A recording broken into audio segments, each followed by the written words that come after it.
আসসালামু আলাইকুম, স্বাগত জানাচ্ছি আরটিভির দুপুরের সংবাদে। আপনাদের সঙ্গে আছি আমি ফাহমিদা সালাম। রেলওয়ের রানিং স্টাফদের ধর্মঘট প্রত্যাহারের ফলে সকাল থেকে সারা দেশে চালু হয়েছে ট্রেন চলাচল। তবে অধিকাংশ ট্রেন প্রায় যাত্রী শূন্য, আর শিডিউল মতো ট্রেন না ছাড়ায় ভোগান্তিতে পড়েছে যাত্রীরা। বুধবার সকালে রাজশাহীগামী ধূমকেতু এক্সপ্রেসের যাত্রার মাধ্যমে ট্রেন চলাচল শুরু হলেও অন্যান্য ট্রেনগুলো ছাড়ে 1 থেকে 1.5 ঘন্টা দেরিতে।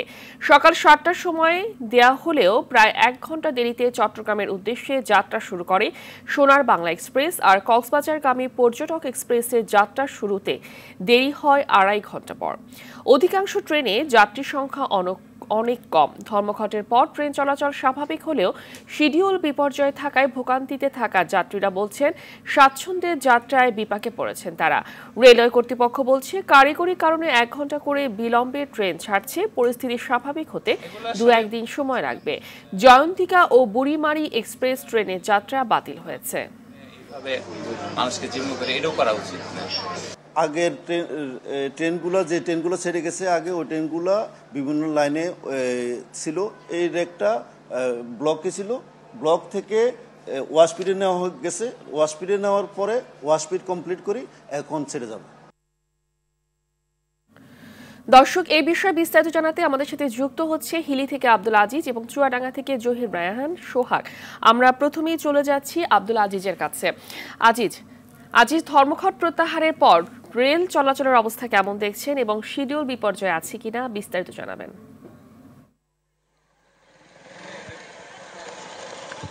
জি ফাহমিদা, আপনি যেমনটি বলছিলেন শিডিউল বিপর্যয় অবশ্যই রয়েছে। এখানে আমি এই স্টেশন কর্মরত স্টেশন মাস্টারের সঙ্গে কথা বলে যেমনটি জানতে পারলাম যে এখানে প্রায় প্রতিটি ট্রেনে 1 থেকে 1.5 ঘন্টায় একটি শিডিউল বিপর্যয় রয়েছে। আপনি যেমনটি জানেন যে খবরে বলছিলেন যে রানিং স্টাফদের কিন্তু ধর্মঘট অর্থাৎ কর্মবিরতি চলছিল গত সোমবার রাত 12টার পর থেকে। এরপর থেকে কিন্তু উত্তরাঞ্চল সহ সারা দেশে কিন্তু ট্রেন চলাচল কিন্তু বন্ধ হয়ে যায়। বিশেষ করে আমি যেখানে অবস্থান করছি এটি হচ্ছে হিলি রেল স্টেশন। এটি এই পথ দিয়ে কিন্তু প্রায় 11 জোড়া ট্রেন কিন্তু উত্তরবঙ্গে সঙ্গে কিন্তু চলাচল করে। বিশেষ করে আমি আপনাদেরকে জানিয়ে রাখি যে এখান থেকে কিন্তু রাজশাহী ট্রেনও যায়, রাজশাহী বরেন্দ্র এবং তিতুমির এক্সপ্রেস সেটিও কিন্তু এখানে চলাচল করে, এবং এছাড়া কিন্তু খুলনা যে এক্সপ্রেস সেই খুলনা ট্রেনটিও কিন্তু এখান থেকে যাতায়াত করে। এছাড়া অন্যান্য ট্রেনগুলো ঢাকার সঙ্গে আন্তনগর ট্রেন এগুলো কিন্তু চলাচল করে। তবে যাত্রীরা প্রথম দিনে অর্থাৎ মঙ্গলবারের দিকে যেটি আমরা দেখেছিলাম যে অনেক যাত্রী কিন্তু তারা ভোগান্তির মধ্যে পড়েছিল। তবে আজকে সকাল থেকে ট্রেন চলাচল হওয়ার কারণেই কিন্তু তারা অনেকটাই স্বাচ্ছন্দ্যে কিন্তু তারা চলাচল করতে পারছে এই ট্রেনের যাত্রা। কারণটি জানেন যে ট্রেনের যাত্রা কিন্তু অনেকটাই স্বাচ্ছন্দ্য বোধ করে মানুষেরা, যার জন্য কিন্তু ট্রেন জার্নিটা কিন্তু অনেককেই পছন্দ। তবে আমি যেটি দেখেছি যে ট্রেনে কিন্তু গত কয়েকদিনের তুলনায় গত বেশ কিছু দিনের তুলনায় কিন্তু আজকে যাত্রীর সংখ্যা কিন্তু অনেকটাই কম ছিল, যেহেতু অনেকেই জানে না যে আসলে আজকে ট্রেন চলাচল করবে কিনা। তবে রাত 2:30টার দিকে কিন্তু আমরা যেমনটি জানতে পেরেছি বিভিন্ন মিডিয়ার মাধ্যমে যে রেলওয়ে মন্ত্রণালয় থেকে একটি ঘোষণা জারি করা হয়েছিল যে আজকে সকাল থেকে ট্রেন চলবে। এরই ধারাবাহিকতায় উত্তরাঞ্চলে আবারও কিন্তু ট্রেন চলাচল কিন্তু শুরু হয়েছে এবং যাত্রীরা কিন্তু স্বাচ্ছন্দ্য বোধে কিন্তু তারা ট্রেনে জার্নি করতে পারছে। তবে এখন পর্যন্ত কিছুটা ট্রেনের যাত্রার যে সময় সেটি কিন্তু বিলম্ব হয়েছে। তবে এটি হয়তো বা ঠিক হতে আরো 2 থেকে 3 দিন সময় লাগতে পারে, এমনটি কিন্তু বলছে এখানকার কর্তব্যরত স্টেশন মাস্টার। তো আমরা এখন চলে যাব চুয়াডাঙ্গায় রয়েছে আমাদের সহকর্মী জহির রায়হান সোহাগ, সেখানকার পরিস্থিতি আমরা এখন জানবো। জহির। আজিজ, আপনি যেমনটি উত্তরবঙ্গের সংবাদে বলছিলেন, উত্তরবঙ্গের মতো কিন্তু এই পশ্চিমাঞ্চল রেলওয়েতেও কিন্তু শিডিউল বিপর্যয় দেখা দিয়েছে। আমরা দেখেছি যে গতকালকে কিন্তু ট্রেন চলাচল বন্ধ ছিল। রানিং স্টাফদের বেতন ভাতা সহ বিভিন্ন দাবি পূরণ না হয় কিন্তু তাদের এই রেল বিপর্যয় ট্রেনের যে কর্মবিরতি তারা করেছে স্টাফরা, সেটা কিন্তু তাদের চলমান ছিল। রাতে যে সিদ্ধান্তটা নেওয়া হয়েছে যে তারা কর্মবিরতি প্রত্যাহার করেছে, এই খবরটি আমাদের এখানের অনেকেই জানেন না, যারা যাত্রী আছেন তারা জানেন না। এ কারণে কিন্তু আজকে চুয়াডাঙ্গা স্টেশন ভিড় অনেকটাই কম। লোক যারা যাত্রী ট্রেন যাত্রা করেন তাদের কিন্তু অনেকটাই দেখা যাচ্ছে, অর্থাৎ তারা যে রেল ধর্মঘট প্রত্যাহারের যে খবর সেটা কিন্তু না জানার কারণেই এমন হয়েছে। এই স্টেশন দিয়ে কিন্তু 10 জোড়া ট্রেন চলাচল করে, বিশেষ করে ঢাকাগামী এবং রাজশাহীগামী যে ট্রেন সেগুলো চলাচল করে। আমরা দেখেছি যে সকাল থেকে কিন্তু ট্রেন চলাচল করছে। সাপ্তাহিক 2 দিন বন্ধ আছে বেনাপোল ও সুন্দরবন এক্সপ্রেস, সেই ট্রেন 2টি কিন্তু বন্ধ, আজকে সাপ্তাহিক বন্ধ আছে। তাছাড়া প্রতিটি ট্রেনই কিন্তু সকাল থেকে চলাচল করছে। স্টেশন মাস্টার যেটা জানালেন সেটি হচ্ছে প্রতিটি ট্রেনের কিন্তু কয়েক ঘন্টা করে, আধা ঘন্টা 1 ঘন্টা করে কিন্তু শিডিউল বিপর্যয় হয়েছে। তবে এই পরিস্থিতি স্বাভাবিক হতে আরো কিছু সময় লাগবে। আর যারা গতকালকে যে টিকিট ক্রয় করেছিলেন যাত্রীরা, তাদের কিন্তু কাউন্টার থেকে টিকিট রিফান্ড করা হচ্ছে। আর যারা অনলাইনে টিকিট ক্রয় করেছিলেন তাদের কিন্তু অনলাইনের মাধ্যমেই টিকিট রিফান্ডের ব্যবস্থা করা হয়েছে। তো এই ছিল চুয়াডাঙ্গা থেকে আমার কাছে রেল পরিস্থিতির সর্বশেষ। ফাহমিদা। জি, আপনাদের দুজনকে অসংখ্য ধন্যবাদ। এদিকে আধিপত্য বিস্তার নিয়ে ভোলায় বাস সিএনজি অটোরিকশা গ্রুপের সংঘর্ষের জেরে জেলার সকল রুটে বাস ও সিএনজি অটোরিকশা চলাচল বন্ধ আছে। এতে ভোগান্তিতে পড়েছেন যাত্রীরা। এর আগে মঙ্গলবার রাতে ভোলার বীরশ্রেষ্ঠ মোস্তফা কামাল বাস টার্মিনাল দখল ও সড়কে চলাচলকে কেন্দ্র করে বাস মালিক ও সিএনজি গ্রুপের মধ্যে সংঘাত ছড়িয়ে পড়ে। এই সময় 2টি বাস মালিক সমিতির অফিস ও 8টি সিএনজি পুড়িয়ে দেওয়া হয়। এই সময় সংঘর্ষে সাংবাদিক সহ 30 জন আহত হয়। প্রতিবাদে সকাল থেকে জেলার অভ্যন্তরীণ সকল রুটে বাস ও সিএনজি চলাচল বন্ধ রাখা হয়। এছাড়া সিএনজি চলাচল শুরু করলে বাংলা বাজার এলাকায় 3টি সিএনজি অটোরিকশায় আগুন ও 4টি বাস ভাঙচুর করা হয়। এলাকায় উত্তেজনা বিরাজ করছে। শেষ নাই, আমরা বরিশাল যাইতেছি ডাক্তার দেখানোর জন্য, বাস নাই, পরিবেশ পরিকল্পনা মানে খুব খারাপ অবস্থা। তারপরে বাধ্য হয়ে আসতে হয়েছে আমাদের স্টাফ এখানে নিয়ে ওই পাশে নিয়ে ধরিয়ে নিয়ে আবার মারধর করছে আজকে সকালে। কেউ আবেদন করুক আর না করুক, পুলিশ অন্তত তার নিজের জায়গা থেকে এর ব্যাপারে আইনগত ব্যবস্থা গ্রহণ করবে। দর্শক, এই বিষয়ে বিস্তারিত জানাতে ভোলা থেকে সরাসরি যুক্ত হচ্ছেন সহকর্মী অমিতাভ অপু। অমিতাভ, ভোলার বর্তমান পরিস্থিতি কেমন দেখছেন এবং প্রশাসন কি বলছে?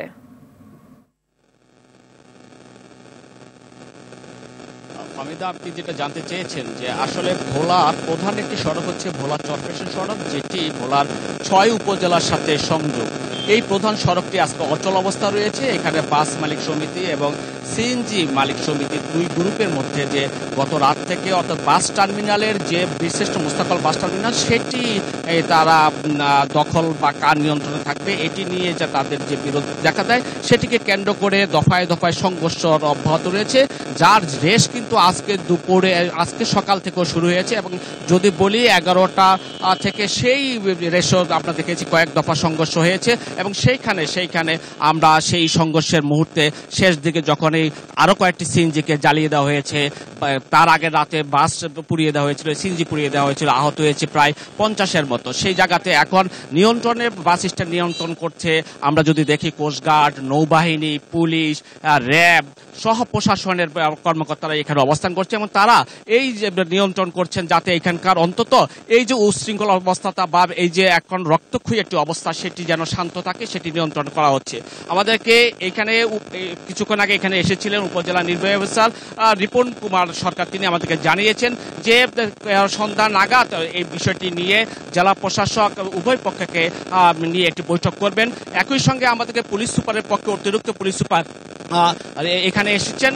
আর রিপন তিনি আমাদেরকে জানিয়েছেন যে রিপন কুমার সরকার আমাদেরকে জানিয়েছেন যে তারা আইনশৃঙ্খলা রক্ষার জন্য এখানে সকল বাহিনী এখানে উপস্থিত আছে, তারা যে কোনো ভাবেই হোক পরিস্থিতি নিয়ন্ত্রণে রাখবেন। কারণ ক্ষণে ক্ষণে যে কোনো পরিস্থিতিতে যে কোনো জায়গাতে আগুন লাগানোর একটি যে আতঙ্ক এখানে এখন তৈরি হচ্ছে, যাত্রীদের মধ্যে সেই আতঙ্ক বিরাজ করছে। আরেকটি বিষয় আপনাকে রাখি যে উপজেলা নির্বাহী অফিসার যে সজল কুমার বিশ্বাস জানিয়েছিলেন যে জেলা প্রশাসক আজাদ জাহান যে বৈঠক 3টায় ডাকার কথা ছিল সেটিকে সরিয়ে নেওয়া হয়েছে কিছুক্ষণ আগে এবং সন্ধ্যার পরে সেই বৈঠক হচ্ছে এবং সেই বৈঠকে একটি শান্তিপূর্ণ সমাধান হবে বলে ভোলাবাসী মনে করছে। ধন্যবাদ। এদিকে নিরাপত্তা নিশ্চিতের দাবিতে বরিশালের রূপাতলী বাস টার্মিনাল থেকে 15টি রুটে বাস ধর্মঘট করেছে পরিবহন শ্রমিকরা। সকাল থেকে বরিশাল বিভাগের 6 জেলা সহ খুলনা পর্যন্ত আর বরিশাল থেকে কুয়াকাটা পর্যন্ত 15টি রুটে এই ধর্মঘট চলছে বলে জানান শ্রমিক ইউনিয়নের সাধারণ সম্পাদক আবুল কালাম আজাদ। এতে দুর্ভোগে পড়েছেন যাত্রীরা। মঙ্গলবার নগরের রূপাতলী বাস টার্মিনাল এলাকায় সরকারি বিএম কলেজের এক ছাত্রীকে হেনস্থা করার অভিযোগ ওঠে বাস শ্রমিকদের বিরুদ্ধে। এ খবরে শিক্ষার্থীদের সড়ক অবরোধ করেন। বিক্ষুব্ধ শিক্ষার্থীরা একটি বাসে ভাঙচুর চালান বলে অভিযোগ করেন শ্রমিকরা।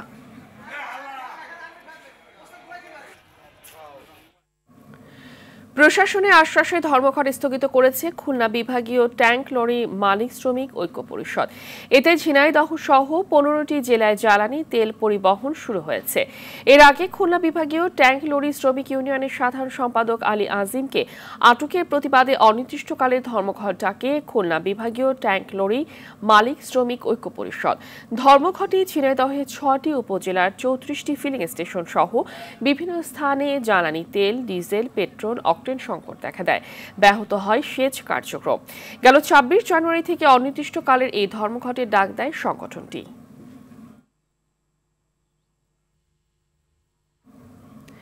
সুষ্ঠু বিচারের নামে অপরাধী বিডিআর সদস্যদের মুক্তি দেওয়ার প্রতিবাদে সংবাদ সম্মেলন করেছে শহীদ সেনা পরিবারের সদস্যরা।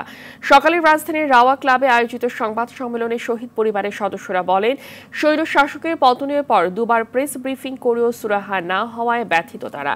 এ সময় প্রায় 4000 বিডিআর সদস্য সে সময় এই হত্যাকাণ্ডে অংশ নিয়েছিল বলে অভিযোগ করা হয়।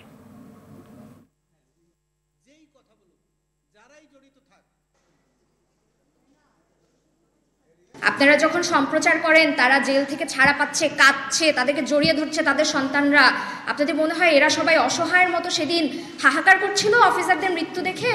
ভেতরে যারা ছিল তারা শুধু প্রতিবাদ করে নাই, এটা তাদের অপরাধ না, তারা স্বতঃস্ফূর্তভাবে অংশগ্রহণ করেছিল।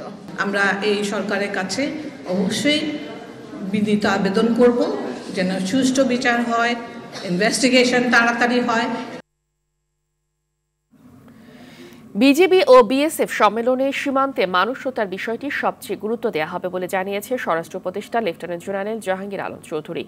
এছাড়া সীমান্তের 150 গজের ভেতরে যে কোনো ধরনের নির্মাণ কাজ করতে উভয় পক্ষের সম্মতির বিষয়টি নিশ্চিত করা হবে বলেও জানান তিনি।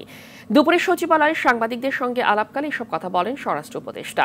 সংবাদ সম্মেলনে উপস্থিত ছিলেন বিজিবি মহাপরিচালক। তিনি বলেন, যে কোনো মূল্যে সীমান্তে হত্যা বন্ধে বিন্দুমাত্র ছাড় দেওয়া হবে না। অনেক নাগরিক আমাদের সাথে চাকরি করতেছেন অবৈধভাবে এবং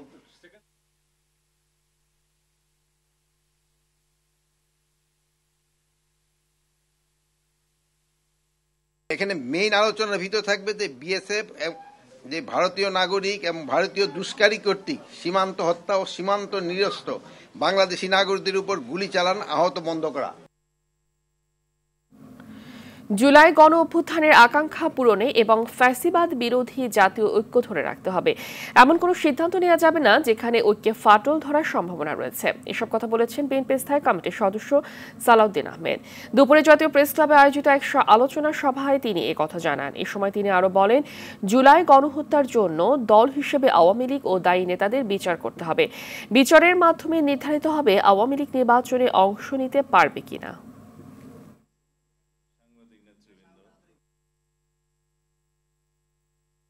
নতুন বাংলাদেশ বিনির্মাণের, শক্তিশালী গণতান্ত্রিক রাষ্ট্র বিনির্মাণের, বৈষম্যহীন সাম্যের বাংলাদেশ বিনির্মাণের এই আকাঙ্ক্ষাকে যদি আমরা ধরে রাখতে পারি, ইনশাআল্লাহ এই দেশ, এই জাতি এগিয়ে যাবে। সুতরাং আমাদের জন্য ফরজ, এই জাতির জন্য ফরজ যে আমরা জুলাই গণ অভ্যুত্থানের মানুষের মধ্যে সৃষ্ট যে আকাঙ্ক্ষা নিয়ে আমাদের সন্তানরা শহীদ হয়েছে সেটাকে ধরে রাখবো এবং এইটাকে এই ফ্যাসিবাদ বিরোধী জাতীয় ঐক্যকে আমাদের ধরে রাখতে হবে।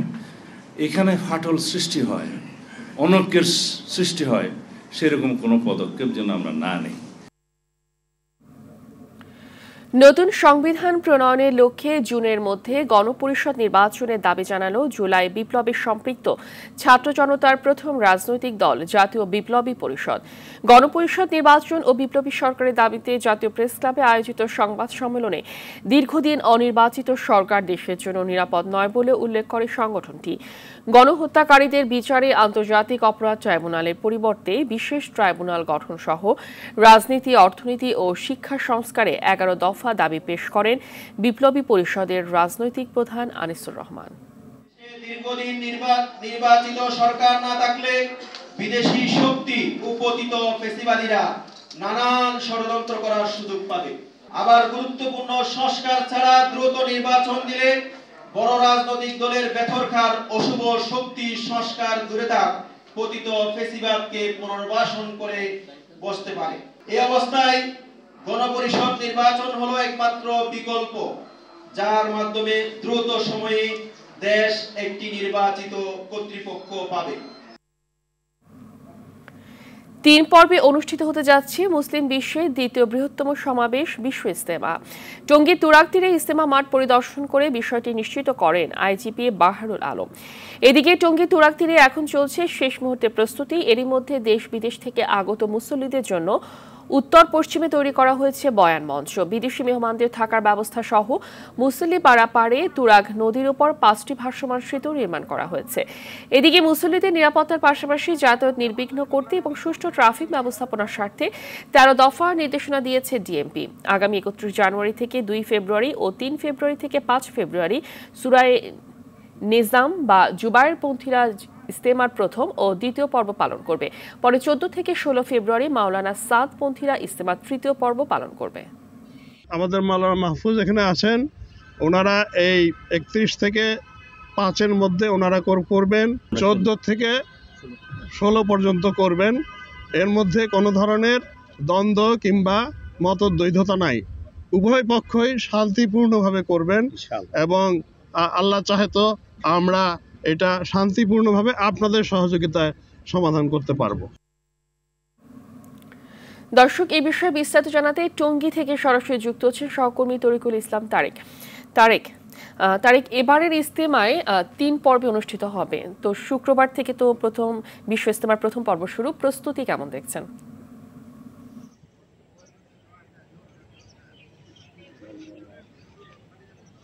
ফাহমিদা, আপনি জানেন যে ইজতেমাকে কেন্দ্র করে কিন্তু দীর্ঘদিন যাবতেই এই একটি অপ্রীতিকর অবস্থা তৈরি হয়ে গিয়েছিল, কিন্তু এখন কিন্তু দুই পক্ষেরই আজকে সকালে আমরা দেখতে পেয়েছি যে এই যে গাজীপুরের টঙ্গীতে যে ইজতেমাটি অনুষ্ঠিত হচ্ছে, এখানে কিন্তু পুলিশের আইজিপি পরিদর্শন করেছে এবং তিনি কিন্তু পরিদর্শন পরবর্তীতে কিন্তু গণমাধ্যমের সাথে কথা বলেছেন। তিনি জানিয়েছেন যে এই যে ইজতেমা, সেই ইজতেমাটি কিন্তু এইবারই 3 পর্বে অনুষ্ঠিত হবে এবং প্রথম পর্বে যারা সূরায়ে নিজামের যারা রয়েছে তারা কিন্তু 31শে জানুয়ারি শুরু করে 2 তারিখে আখরি মোনাজাত দিবে প্রথম পর্বে, এবং তাদের দ্বিতীয় পর্বের যে ইজতেমাটি সেটি কিন্তু 3 তারিখে শুরু হয়ে 5 তারিখে আখরি মোনাজাতের মাধ্যমে তাদের 2 পর্বের ইজতেমা সম্পন্ন হবে এবং পরবর্তীতে কিন্তু 14ই ফেব্রুয়ারি সাদ অনুসারী যারা তারা কিন্তু 14 ফেব্রুয়ারি থেকে শুরু করে 16 ফেব্রুয়ারি পর্যন্ত তাদের ইজতেমা কার্যক্রম পরিচালনা করবে এবং এইরকম জল্পনা কল্পনা এবং নানা রকম কথা সৃষ্টি হচ্ছে, কিন্তু তবে আইজিপি মহোদয় যে বিষয়টি বলেছেন যে তারা দুই পক্ষই কিন্তু একই টেবিলে বসার কারণেই কিন্তু তারা আজকে ইজতেমার এই অনুমোদন দিয়েছে এবং পরবর্তীতে যে ইজতেমা কার্যক্রম হবে সেটিকে নিরাপদ রাখার জন্য কিন্তু তারা সর্বাত্মক প্রস্তুতি গ্রহণ করেছে।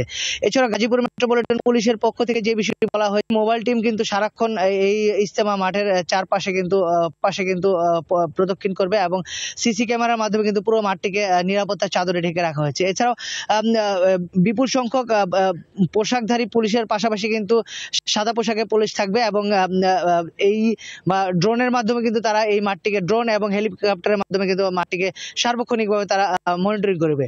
এছাড়াও তারা জানিয়েছে যে নিরাপত্তার বিষয়ে কোনো রকমের ছাড় দেওয়া হবে না এবং এই ইজতেমাকে কেন্দ্র করে যে ছিনতাইয়ের একটি প্রবণতা শুরু হয়, ছিনতাই এবং মলমবাটির দৌরাত্ম্য সৃষ্টি হয়, সেটিকে কিন্তু নিয়ন্ত্রণ করার জন্য তারা কড়াকড়ি আরোপ করেছে। এছাড়াও এই ইজতেমা এবং তারা আশা করছে যে এই ইজতেমাটি খুব সুন্দরভাবে এবং সুষ্ঠুভাবে তারা পরিচালনা করতে পারবে এবং খুব শান্তিপূর্ণভাবে ইজতেমাটি সম্পন্ন হবে। এই ছিল আমার কাছে সর্বশেষ তথ্য। ধন্যবাদ আপনাকে। সুনামগঞ্জের জগন্নাথপুর উপজেলায় 106 জনকে অনিয়মের মাধ্যমে ভোটার করার প্রমাণ পেয়েছে ইসি। জনপ্রতি 1 লাখ টাকার বেশি ঘুষ নেওয়া হয়। এই ঘটনায় 9 জনের বিরুদ্ধে মামলা করেছে নির্বাচন কমিশন। আগারগাঁও নির্বাচন কমিশন ভবনে জাতীয় পরিচয় নিবন্ধন অনুবিভাগের মহাপরিচালক ASM হুমায়ুন কবির সাংবাদিকদের কথা বলেন। মহাপরিচালক জানান, এ ঘটনায় থানা নির্বাচন কর্মকর্তা ও ডাটা এন্ট্রি অপারেটরকে সাময়িক বরখাস্ত করা হয়েছে, তাদেরকে আটক করা হয়েছে। এ সময় তিনি জানান, ভোটার তালিকা হালনাগাদ কার্যক্রমে এখন পর্যন্ত ভোটার 17,07,570 জনের তথ্য সংগ্রহ করেছে নির্বাচন কমিশন। আমরা তাদের বিরুদ্ধে মামলা করি, যেটা গতকাল এই মামলাটি দায়ের করা হয়েছে। রোহিঙ্গাদের ভোটার করা হচ্ছে বা বিদেশিদেরকে তাদের অবর্তমানে ভোটার করা হচ্ছে। থাম্ব ইমপ্রেশন আরেকজনেরটা দিয়ে ভোটার বানানো হচ্ছে। আপনারা কি ব্যবস্থা নিতে চাচ্ছেন বা নিতে পারবেন? তো তারই আলোকে আমরা এই কাজটা করেছি এবং এই ক্ষেত্রে আমরা মনে করছি যে আমরা সঠিকভাবে ওদেরকে ধরতে পেরেছি। ভয়াবহ দূষণের কবলে পড়ে ঢাকা এখন পুরোপুরি বসবাসের অযোগ্য শহর। নানা ধরনের দূষিত উপকরণ ভেসে বেড়াচ্ছে ঢাকার আকাশে। পরিস্থিতি এতটাই ভয়াবহ যে ধুলোবালির কারণে বদলে গেছে গাছপালার রং। এমন পরিবেশে স্বাস্থ্যগত ঝুঁকিতে পড়েছেন শহরের বাসিন্দারা। নগরবিদরা বলছেন, সিটি কর্পোরেশনের কার্যকর পদক্ষেপ দেখানোর সময় এখনই। সুমনদের ক্যামেরায় বিস্তারিত জানাচ্ছেন সুফিয়ান ফারাবি। বিশ্বের সবচেয়ে দূষিত শহরের তালিকায় শীর্ষে ঢাকা, আর এই শহরের সবচেয়ে দূষিত এলাকা রাজধানীর মোহাম্মদপুর। কাঠমিস্ত্রি থেকে শুরু করে ফিটনেসবিহীন গাড়ির চালক, সবাই দূষিত করছে এই শহরের বাতাস। আমরা হচ্ছে একটা হেলদি একটা পরিবেশ তৈরি হোক, যেখানে বাচ্চারা, তারপর বয়স্করা বা মহিলারা যারাই হোক, তারা যাতে আর কি সুস্থভাবে চলতে পারে। অবস্থা বেশি ভালো না, আমার যাইতেও ধুলাবালি, আসতেও ধুলাবালি, তো প্রতিদিনের যাতায়াত অনেক কষ্ট। খুব একটা ভিন্ন নয় অন্যান্য এলাকার চিত্র। মাস্ক ছাড়া ঘর থেকে বের হচ্ছেন না অনেকেই, তবু রেহাই মিলছে না শারীরিক অসুস্থতা থেকে। বিশেষ ঝুঁকিতে আছেন শিশু, নারী ও বয়স্করা। মনে কি নিঃশ্বাস নিতে পারি না, যে হাত পা মানে পুরো জামা কাপড় গেলে, বাসায় গেলে মনে হয় যে কিসের মধ্যে যেন গিয়ে আসছি। মাস্ক না পরলে ধুলাবালি যাবে, ধুলাবালি যাবে, শ্বাস প্রশ্বাসের সমস্যা হবে, সেজন্য মাস্ক পরাটা বেটার। সবসময় মাস্ক পরে থাকা এটাই সবচেয়ে জন্য ভালো আর। অপরিকল্পিত এই নগরীকে সুস্থ করতে এখনই পদক্ষেপ নিতে হবে সিটি কর্পোরেশনগুলোকে, এমন মত বিশেষজ্ঞদের। ঢাকার 2 সিটি কর্পোরেশনকেই বায়ু দূষণ কমাতে আমাদের যতটুকুই বিদ্যমান সবুজ আছে এবং বিদ্যমান জলাশয় আছে সেগুলো রক্ষা করতে হবে। অনেক পার্ক, উদ্যান, জলাশয় বিভিন্ন প্রকল্পের নাম দিয়ে ভরাট করা হয়েছে। হাতিঝিল, পান্থকুঞ্জ তার বড় উদাহরণ। সেই সবুজগুলো নষ্ট হয়েছে, দূষণ তো বাড়ছে এই কারণগুলোতেও। এছাড়া নির্মাণাধীন ভবন ও সড়ক সংস্কার কাজে অধিক সচেতনতা প্রয়োজন বলে মনে করেন তিনি। কর্পোরেশনের উচিত যেখানেই যেই ধরনের কনস্ট্রাকশন হয়, রাস্তা খোঁড়াখুড়ি থেকে শুরু করে বিভিন্ন সেবা সংস্থার যে কাজ, সেই কাজগুলোতে কোনো নজরদারি নাই, যার ফলে সেই সব প্রকল্পের কারণে সেখানে প্রচুর বায়ু দূষণ তৈরি হয়। সেখানে তাদের নজরদারি বাড়ানো উচিত। সুফিয়ান ফারাবি, RTV, ঢাকা। এবার ন্যাশনাল লাইফ ইন্স্যুরেন্স আন্তর্জাতিক সংবাদ। উত্তর ভারতে হিন্দুদের অন্যতম বড় ধর্মীয় উৎসব কুম্ভ মেলায় পদদলিত হয়ে অন্তত 15 জনের মৃত্যুর খবর পাওয়া গেছে। এছাড়া আহত হয়েছে আরও বহু মানুষ। আহতদের মধ্যে অনেকের অবস্থা আশঙ্কাজনক। তবে এই ঘটনায় ঠিক কতজন নিহত হয়েছে তা এখনও নিশ্চিত করা যায়নি। বিস্তারিত রাকিব হাসানের রিপোর্টে। ভারতের উত্তরপ্রদেশে মহাকুম্ভ মেলায় পদদলিত হয়ে অন্তত 15 জন নিহত হয়েছে। আহত হয়েছে শতাধিক মানুষ। আশঙ্কা করা হচ্ছে নিহতর সংখ্যা আরও বাড়তে পারে। মঙ্গলবার রাত 1টার দিকে প্রয়াগরাজ জেলায় এই ঘটনা ঘটেছে। মেলায় আগত পুণ্যার্থী জনতা গঙ্গা স্নানের উদ্দেশ্যে মঙ্গলবার সন্ধ্যা থেকেই গঙ্গা নদীর তীরে জড়ো হয়েছিল। বুধবার সূর্য ওঠার আগেই স্নান শেষের বাধ্যবাধকতা থাকায় ব্যাপক ভিড় ছিল গঙ্গার তীরে। তবে ঠিক কী কারণে পদদলিতর শিকারের ঘটনা ঘটেছে তা এখনো জানা যায়নি। ঘটনাস্থলের বেশ কয়েকটি ছবি ও ভিডিও সামাজিক যোগাযোগ মাধ্যমে ছড়িয়ে পড়েছে। সেগুলোতে স্ট্রেচারে করে আহত ও নিহতদের নিয়ে যাওয়া হচ্ছে। গেল মঙ্গলবার ছিল মৌনী অমাবস্যা। সনাতন ধর্মাবলম্বীদের বিশ্বাস এ তিথিতে প্রয়াগরাজের গঙ্গা, যমুনা ও সরস্বতী নদীর সঙ্গমে স্নান করলে অশেষ পুণ্য অর্জিত হয়।